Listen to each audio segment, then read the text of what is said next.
The film begins with Ani and Luke going shopping for cutlery for their grand wedding. Our protagonist's constant narration hints at how she is truly feeling rather than the phony persona she puts on for her ideal husband-to-be. In her narration, she despises marriage because of how people perceive it of women. It's 2015 and people still act like marriage is some sort of crowning achievement for women. When the time comes to purchase the knives, something inside of us sparks, and we quickly realize that not everything is as perfect as she leads us to believe. Snap out of it, psycho. When we see the couple go out for pizza, she cleverly conceals her desire to eat the last few slices by eating them only when Luke goes to the restroom.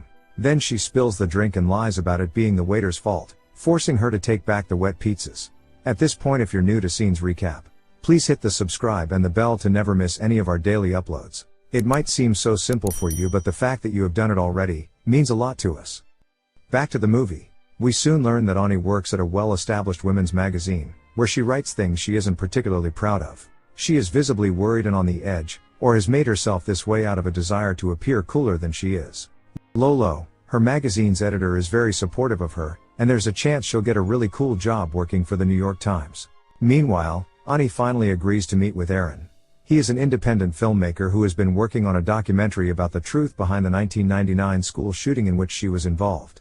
Dean Barton, one of Annie's classmates, had accused her of being one of the peers involved in the massacre back then, and while Ani had never revealed the actual truth about the case, she had been internally traumatized by it. While the case has long been lost in American history, Aaron wants to hear Annie's side of the story in order to truly uncover the truth of the event without taking sides. However, Ani declines to be a part of the documentary once more after learning that Dean will also be in it, and her truth will be pitted against his in an unjust world. Aaron is disappointed, but his desire to learn more about the incident sends Ani into a tailspin. In the next scene is Ani on Google, searching about Dean Barton. We realize that Dean Barton is a well-known figure, a public speaker and an author of numerous books on gun control. Though crippled, he is also a survivor of the Brentley school shooting. From Annie's search, we also notice that Dean Barton accused Tiffany, who is our protagonist, Ani, as involved in the school shooting. In Flashbacks, we see a young Ani being driven by her mother Dina to a top-tier private school called Brentley. She is new to the prestigious school and has received a scholarship to attend. We see one of the girls intentionally blocking her from taking the open seat at a round table. Then, understate her scholarship writing and refer to her as a financial aid student. Seems Annie's school days were not easy at first, coming from a single parent and a not so influential one among people who all come from money.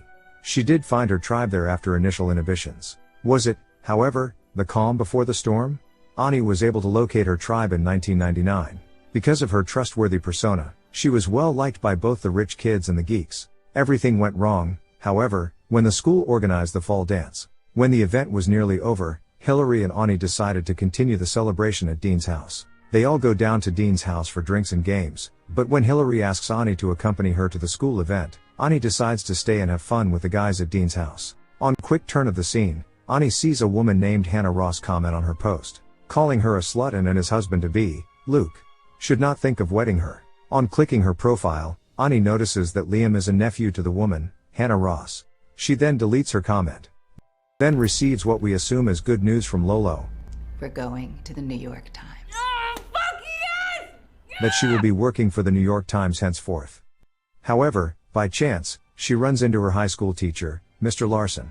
He tells her about not taking the job at the New York Times and instead go to London to pursue an MFA. That her husband, Luke, was telling her about. And one example of her inability to forge a new path for herself. Mr. Larson advises her to make a few changes in her life. And it is what might seem as bury her past.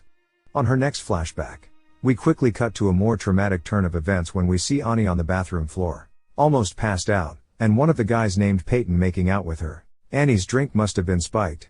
And while she couldn't figure out what was going on, she tries to leave after Peyton was finished. She was cut short again when the boys stopped her in the hallway. Liam, whom she trusted to like her, forces himself on her. Following that, she attempted to find the energy. We find a drop of blood from her in the bathroom. She wraps herself in a towel and goes to the next room to change her clothes, where Dean comes in and rapes her again. I believe this is her third sexual assault at Dean's house that night. She musters the courage and strength to punch him and flee. As the film progresses, it explains why Ani, our protagonist, is the way she is. Was a very disturbed lady who was concealing a lot behind her smile. We also discover why she Googled Dean Barton. At the taxi where she had the flashbacks, she got enraged and started hitting the taxi like it was her rapist. Then pushes away Luke, who got her out of the car. As he tells him not to touch her, confused Luke walks away. Out there in the streets, she gets another flashback, escaping from Dean's house to some store where she meets one of her teachers, Mr. Larson. She hugs him crying and breathing heavily. Larson, after learning of the happenings at Dean's house, consoles her, and drives her home. When Larson asks to take her to the hospital or inform her mother of the incident, Ani refuses because she knows the incident will enrage her mother, and she does not want any negative slack from her mother, who seems to blame her for things she is not responsible for. The following day, we see Larson telling the headmaster about the incident. Instead of the headmaster rusticating the boys responsible for Annie's rape, he decides to call her mother. Away from Annie's flashbacks, she thinks aloud, and people notice that something is bothering her. She notices everyone staring at her in surprise. Ani ignores them and walks away because she cannot take her words back. With the flashbacks still clean in Annie's memory, as if they happened yesterday, she finds it hard to make out with Luke, this after Luke finds her roughening the exercise. On Annie's next flashback, she gets enraged at having her mother listen to her daughter drinking and getting herself into trouble. Decides not to file a case against the boys. The headmaster fires Mr. Larson for not stopping the kids after the school event. Mr. Larson got fired. Indirectly supporting the boys because they come from a wealthy family. I'm assuming their parents fund the school. Because this wasn't the first time Peyton, Dean, and Liam had gotten away with being jerks and assaulting people. Arthur explains one of the sequences that shows how the boys were extremely hostile to Arthur and Ben, whom they consider to be geeks and weak. Before we get to the day of the school shootout, we need to understand that Arthur, one of the more intelligent of the kids, was furious at his friend Ani for not calling Dean and the other boys out for raping her. Not only that, but she apologized to Liam when she attempted to express her feelings about what happened the night she was raped. Arthur made her feel small for not having the courage to stand up for the truth. You apologized to Liam, for fuck's sake. You apologized to your own fucking rapist. I mean, seriously, how can you live with yourself? Now, fast forward to the present, Ani is traumatized because she was never able to tell her entire story. So, now that the documentary was in the works, Ani felt it was time to put an end to her downward spiral. When Ani decides to tell her side of the story on the condition that Dean not be a part of it. When she appears in front of the camera, she tells us what happened that day. She reveals that the gun violence began from her perspective when Ben, one of Ani and Arthur's friends, walked into a room full of them and shot Peyton in the chest. One of the most important aspects of the story was Ani not holding the door open for Liam to escape because she did not want to risk her life for one of the assailants who raped her. That is when Ben shot Liam, as he was attempting to flee with Ani and Olivia. During the fighting, Olivia and Ani tried to flee downstairs, where they met Dean. It is there that Arthur confronts Ani and asks Olivia to leave. He then hands the gun to Ani and asks her to kill Dean. But she was unable to. As a result, Arthur snatches the gun from her grasp and shoots Dean in the leg in a fit of rage. There, we learn that Ani, armed with a knife, stabs Arthur in the neck, causing him to bleed out and die. I feel, and you can agree with me, that this was one of the inept things Ani did to a friend who avenged for her. So, the answer to whether Ani was a shootout accomplice is a resounding no. The fact that she was thought to be an accomplice was due to a rumor spread by Dean the next day. Sarcastically, how I saw it. This is how Dean showed he was thankful for Ani saving him from Arthur. He had everyone believe that Ani had slept with all of his friends, so he refused to be her boyfriend. As a result of his refusal, she organized the shootout with Ben and Arthur. Ani and her mother find out about all of this when they are denied entry to the funerals the next day.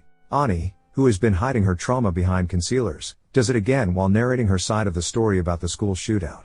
When she sees Dean enter the room where she is being interviewed, she decides to flee. At work she meets her magazine editor or boss, whom she tells that she will be going to London to pursue her MFA and drop the New York Times opportunity. She nudges her conscience about not being able to control her own narrative. It is there that she realizes she must confront her fears and trauma rather than running away from them. So she decides to meet with Dean and informs him that she will tell her side of the story regardless. Her conversation with Dean is being recorded with her phone. Dean begs and threatens her not to reveal their past. And there's a lot of people that are gonna believe me. He's now married with children, and their history does not bode well for him. He then admits to raping her while under the influence of alcohol. Dean adds that he was crippled and envied Ani, so he had to lie about her involvement in the shootout. Finally, Ani has a solid foundation on which to build her story without being directly blamed for it.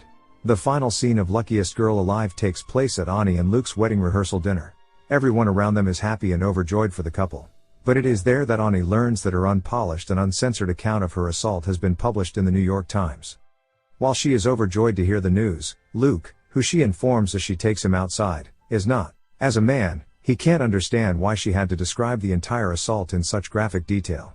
Instead of comforting her and being proud of her for finally standing up to tell her story, he blames her for exposing his family's name to public scrutiny. He also tells her that she could have handled the entire situation privately. As a result, she fails to acknowledge that the incident continues to haunt her, despite the fact that her perpetrator has paid for their actions in some way. As others passed away and one is crippled, Ani tells him that she has been putting up a front all these years in order for people to like her. She tells Luke that she no longer wants to be bound by him or her marriage because he was unable to see her pain and is unwilling to take a little flack for speaking the truth.